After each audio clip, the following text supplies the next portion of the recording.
आम इंतखाबात 2024 की पोलिंग कल शाम 5 बजे ख़त्म हो गई, मगर दीगर सूबों की तरह सिंध में भी ताहाल जो है मुतहद जो सूबाई और कौमी असम्बली के हल्के हैं उनकी रिज़ल्ट अभी तक नहीं आई है।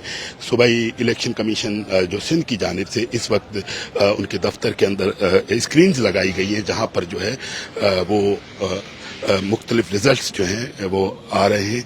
उसके मुताबिक सिंध के अंदर जो सिंध की कौमी असम्बली की जो नशस्तें हैं उनमें से 16 नताइज आ चुके हैं और वो तमाम नतीजे जो हैं वो के मुताबिक पाकिस्तान पीपल्स पार्टी के उम्मीदवार अक्सरियत से जो है वो जीत चुके हैं, मगर ताहाल कराची डिवीजन की रिजल्ट आना बाकी है। सिंध असम्बली की 130 नशस्तों में से अब तक जो है वो 62 का नतीजा आ चुका है, जिसमें 57 जो है पाकिस्तान पीपल्स पार्टी के उम्मीदवार कामयाब हुए हैं, जो कि मुतवक्का किया जा रहा था कि पाकिस्तान पीपल्स पार्टी के उम्मीदवार सूबाई नशस्तों पर जीतेंगे। उनके अंदर पार्टी के जो मरकजी मुख्तलिफ रहनुमा है, जिनमें 2 साबिक वज़राए आला सैयद कायम अली शाह और सैयद मुराद अली शाह, वो भी कामयाब हो चुके हैं। फरियाल टालपुर और इसके अलावा जाम खान शोरो, शर्जिल इनाम मेमन भी कामयाब करार दिए गए हैं। इलेक्शन कमीशन की जानिब से पाकिस्तान तहरीक इंसाफ के सपोर्ट किए गए जो आज़ाद उम्मीदवार थे वो भी 4 हल्कों पर जो है वो कामयाब करार दिए गए हैं। इसके अलावा MQM और जमायत इस्लामी भी एक नशस्त पर कामयाब हो चुकी है। मेजॉरिटी जो हल्के हैं उनकी रिजल्ट ताहाल नहीं आ सकी है।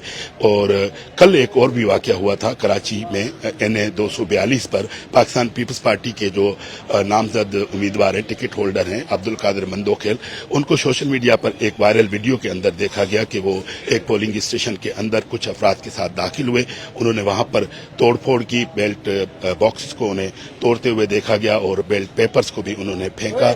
और उस पर मैंने इलेक्शन कमीशन से बात की है कि उस पर क्या जो है उनके खिलाफ रद्द अमल एक्शन लिया जाएगा। तो election commission of Pakistan Sindh की जानिब से मुझे बताया गया है कि उनके खिलाफ जो उस मुतल्लिका हल्के के रिटर्निंग ऑफिसर है उनको कहा गया है कि इलेक्शन एक्ट 2017 के जो शिक्के 170, 171, 176 और 196 के तहत उनके खिलाफ जो है वो कार्रवाई करके इलेक्शन कमीशन ऑफ पाकिस्तान को रिपोर्ट दी जाए। जो भी नतीजे आएंगे हम आपको अपडेट करते रहेंगे। अब तक के लिए इतना ही।